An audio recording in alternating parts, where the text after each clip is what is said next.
We are celebrating women who make it happen.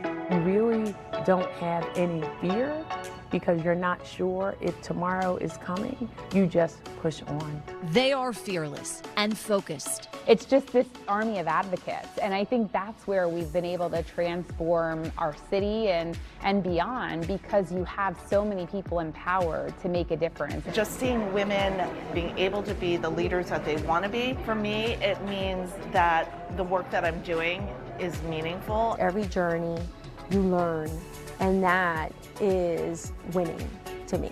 They motivate other women. She finds possibilities where you think there are none, and it is inspiring. You see the positivity that she projects. Especially the women here, taught me, they created me.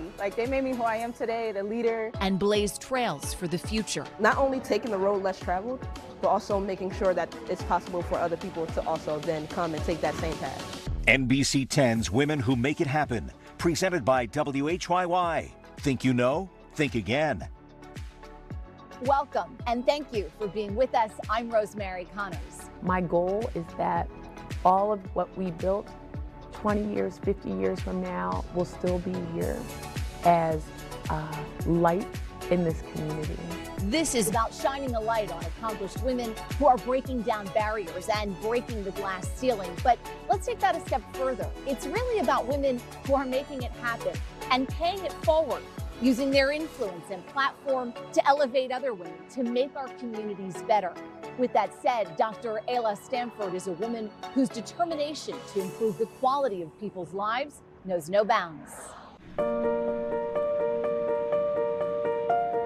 Bearing her name, the Dr. Ayla Stanford Center for Health Equity in the heart of North Philadelphia is a welcome space boasting stunning artwork. The artwork in this space is incredible. I wanted to represent something beautiful about Philadelphia. And a state-of-the-art patient experience. Here we are. Yeah. This is incredible. I can't believe it's been 4 years. April 2020, when all of our lives really turned upside down. The pandemic is when thousands across the region and beyond first met Dr. Ayla Stanford and the Black Doctors COVID-19 Consortium she founded. You are a pediatric surgeon by trade. That is correct. And there you were on the front lines vaccinating people. Right. I trained, most people don't know, 18 years to be board certified in adult general surgery and pediatric surgery.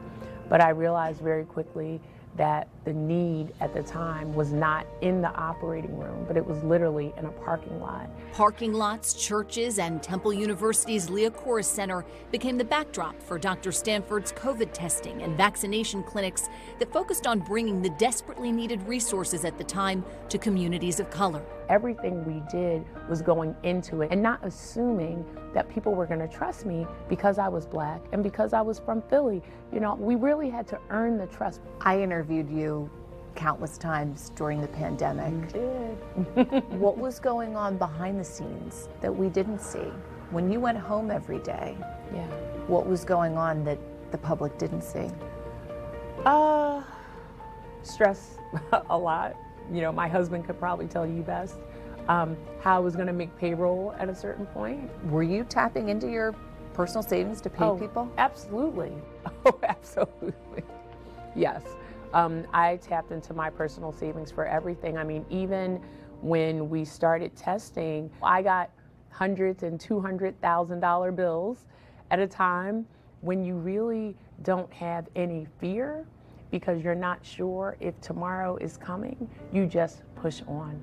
That push ultimately led to her Center for Health Equity. Dr. Stanford, who could have gone back to surgery after the pandemic, reinvested donations and revenue eventually generated back into the community to expand the consortium's reach and service. Here at her center, the patient truly comes first, regardless of health insurance. Our mantra here is we don't say no. And everybody knows that. We don't say no to anyone. From the time you come in and you get welcomed, and then you meet your doctor, you come into your little personal waiting room, everything is pleasant, and so you don't have the fear. In what I call the regular real world environment of healthcare, it's volume based almost. Here it's quality versus quantity. You see the positivity that she projects. Her work has been praised by many, including the president, who in 2022 appointed her to a leadership role as a Health and Human Services Regional Director. Dr. Stanford writes about her experiences in a new book published by Simon & Schuster. The title of the book is Take Care of Them Like My Own, and the subtitle is Faith, Fortitude, and a Surgeon's Fight for Health Justice. I talk about some of the adversity and the challenges that I faced, some being poor, some being rich, so to speak. I don't say rich, but more well-to-do than what my parents had. Some because of being a woman, some because being black, and some because of all of it in between. But how you can rise above that, and how all of those challenges and adversity only make you stronger. I talk about what we did as a city. It was kind of like the Black Doctors COVID-19 Consortium was a bright light, wasn't it? It was a bright light. It was something where people were like, well, where are they gonna be tomorrow? You know, where are they gonna be? Can we get them to come to our church? Her light still shines as Dr. Stanford's plans for tomorrow take root. A seed won't grow if you don't nurture it. And so there's tons of seeds that have the potential to grow that need nurturing, and that's where I feel like I come in. When it comes to growth in Philadelphia, there's one industry that has evolved by leaps and bounds. The food scene here has exploded with both nationally and internationally acclaimed industry leaders, including James Beard Award-winning restaurateur Ellen Yin, who's using her nearly 3 decades of experience to help other women be successful too.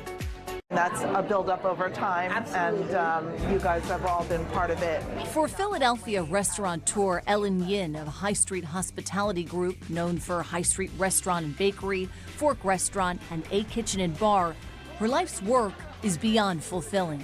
The restaurant really grounded me. It really created this feeling, and I just always love that sense of service. Right now is the perfect time to be enjoying wontons. Her service has also included the creation of the Wonton Project. Our country is made up of so many different cultures. A portion of the proceeds from the wontons Ellen Yin sells supports Asian Americans United. The Wonton Project took off in 2021 in the wake of targeted violence against Asian Americans. When that happened, I didn't know how I could contribute. So I just thought making wontons and selling them and raising them to help others spread the word would be an important way to contribute. In 2023, the James Beard Foundation recognized her decades of dedication to food and hospitality, naming Ellen Yin Outstanding Restaurateur of the Year, a highly coveted award in the culinary world. Describe for me what that has meant to you to be recognized as an outstanding restaurateur. For me, it means that the work that I'm doing is meaningful and that I have to keep pushing forward and bringing it to the next level. Ellen Yin's push forward these last few years has not only been in her restaurants, but in Sisterly Love Collective, an organization she co-founded during the pandemic to bring women connected to the food and beverage industry together. I think our first taste of Sisterly Love was really Christmas time. We set up these outdoor markets and started offering restaurants and other food vendors to set up outside and sell their wares or food. It was such a success. We immediately gained thousands of followers, and we didn't want to give up the name Sisterly Love. We wanted to work together, we wanted to help each other, and that's what hospitality is anyway, right at its base, is getting people together, celebrating. Jill Weber, another co-founder of Sisterly Love Collective, is an archaeologist by trade whose passion for international cuisine inspired her to start Sojourn Philly. I own 4 restaurants in Philadelphia: Jet Wine Bar, Rex at the Royal, Cafe Inez, and Sor Inez.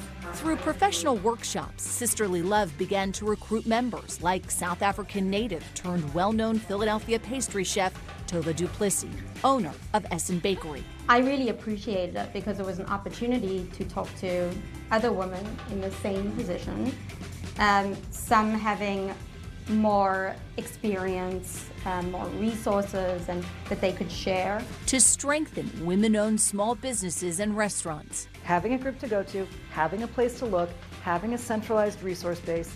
You end up identifying a need Like, we didn't have a group like this before, and it became evident over time that women need this. We are focused on trying to share educational programming, for example, leadership training, cookbook writing, how to get your book published, how to scale your business. There's an appetite for it that Ellen Yin says Sisterly Love satisfies. And we finally gotten to a point where, like, you know, there's serious momentum, and we just want to keep the momentum growing. We're just all so proud of Philadelphia and what our food scene has to offer. Coming up, the impact of the Eagles off the field. We have raised over $25 million since starting this project. A team of all women is behind the Eagles Autism Foundation. 3, 2, 1. And the foundation's latest priority, popcorn. We are officially opening our Philadelphia-based popcorn factory, and we will be employing adults with autism in our city. I'm just excited that the opportunity has been created here in Philly.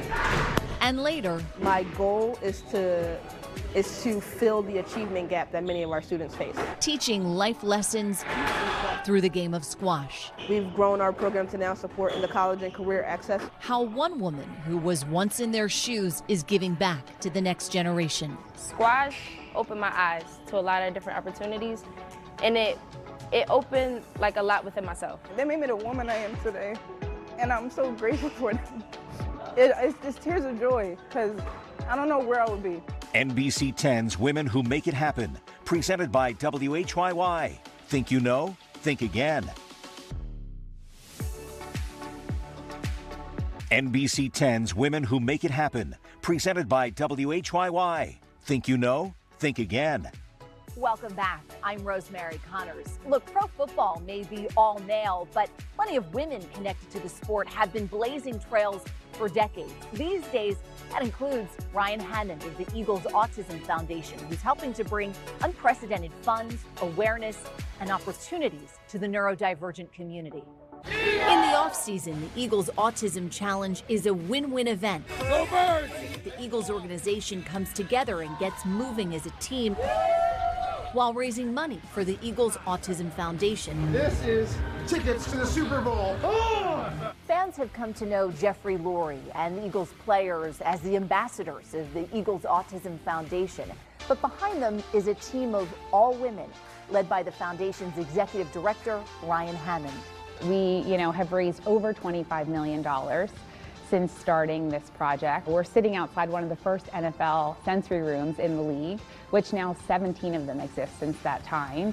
And we're in a situation where we're giving millions and millions of dollars away to fund the very best research and to support the greatest programs that are providing immediate needs for families in this area. It's amazing every time I walk into our sensory room to see how far we've come. The sensory room, which recently underwent a refresh, is designed specifically for people on the spectrum visiting Lincoln Financial Field.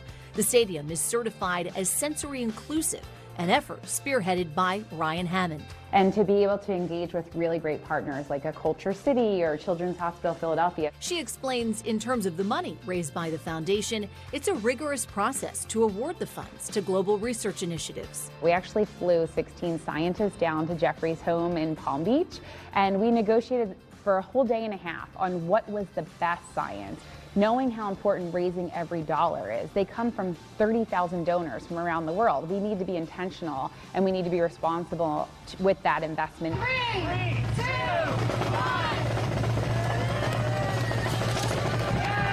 Part of that investment is also in community grants, and these days, popcorn is a priority. We are officially opening our Philadelphia-based popcorn factory in partnership with Wawa, Norian, and Popcorn for the People, and we will be employing adults with autism in our city, making popcorn, going to special events, growing their footprint here at the stadium, hopefully throughout the sports complex. But more importantly, you'll be able to find their popcorn in local Wawas as well. I'm just excited that the opportunity has been created here in Philly. Advocates such as Kylie Kelsey are furthering the mission, building upon Ryan Hammond's hard work.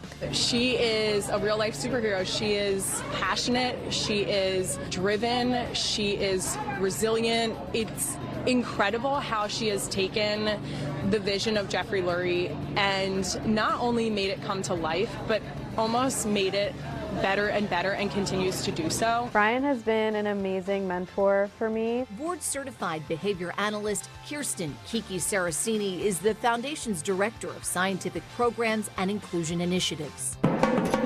One of those initiatives, the All Abilities Clinic that she developed with Ryan Hammond and others to bring kids and adults to South Philly for an inclusive day at the Link. She's always like, if we can dream it, we can do it. It really all starts with Jeffrey Lurie. So his personal connection led him to lend our voice to the 1 and now 36 families affected by autism. For Ryan Hammond, this is truly a team effort. It really takes all of us, and to see what we've been able to accomplish, it's truly because of our team, because of the Eagles Autism Foundation team that works tirelessly every day to make these connections possible. I just couldn't be more proud of where we are in such a short time and more excited about what's to come. In Philadelphia, another sports organization is also making a major impact, and one of its key players is a woman named Quinetta Bowden, who's teaching lessons about the game of life through the game of squash.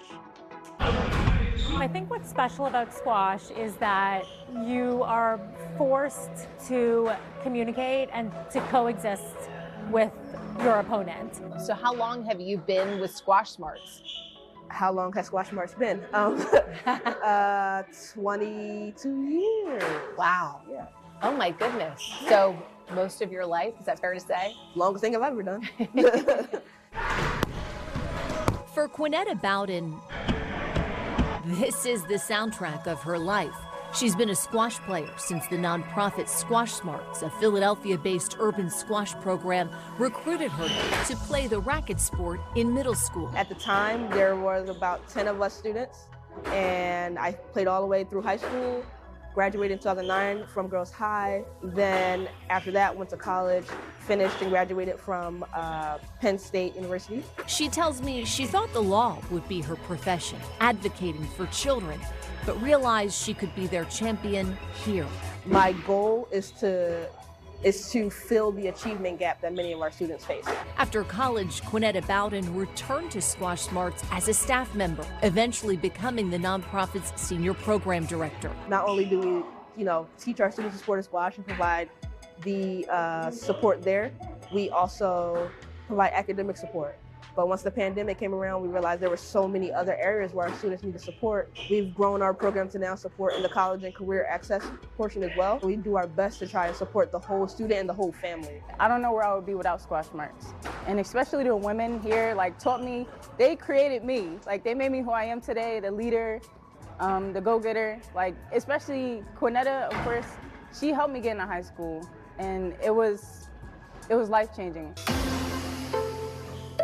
Niana Fields is an alumna of the Squash Smarts program and now studies nursing at Widener University. Sierra Jones also participated in Squash Smarts as a student and followed in Quinetta Bowden's footsteps, becoming a staff member at the place where she thrived as a teenager. It showed me what a family should be like outside of your household. It showed me the leadership skills that I needed. It helped me found my voice. What I'm not used to is mental health. And they gave me that, they taught me about it.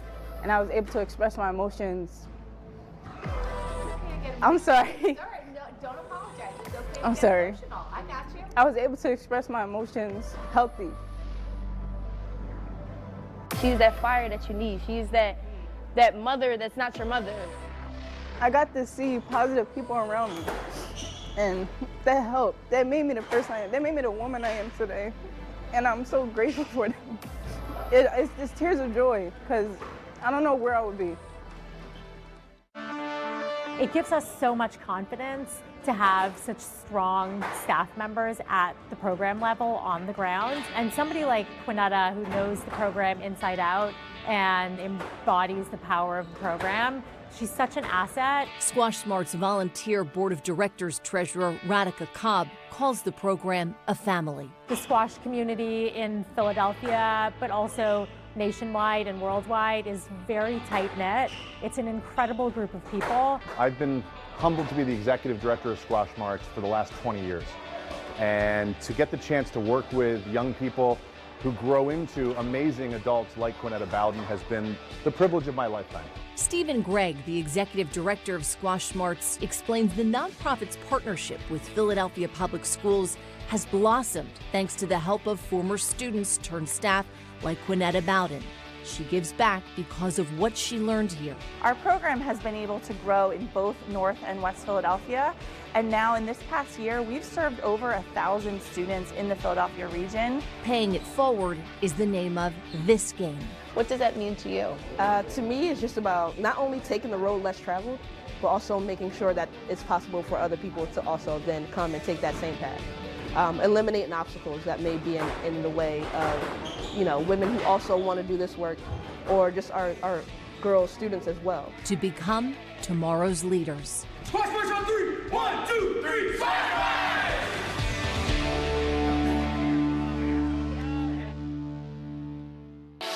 Still ahead. Women that make it happen can make it happen in many areas. Making strides personally. It's a 240-mile endurance race. Can you repeat that again? 240-mile endurance race. And professionally. It really has been an honor being the first female, being the first Latina, being able to cover news in English and in Spanish. When we return, how one woman is rewriting history right here in the NBC 10 newsroom. NBC 10's Women Who Make It Happen, presented by WHYY. Think you know? Think again. NBC 10's Women Who Make It Happen, presented by WHYY. Think you know? Think again. We've shared the stories of some incredible women who are certainly making it happen and paying it forward.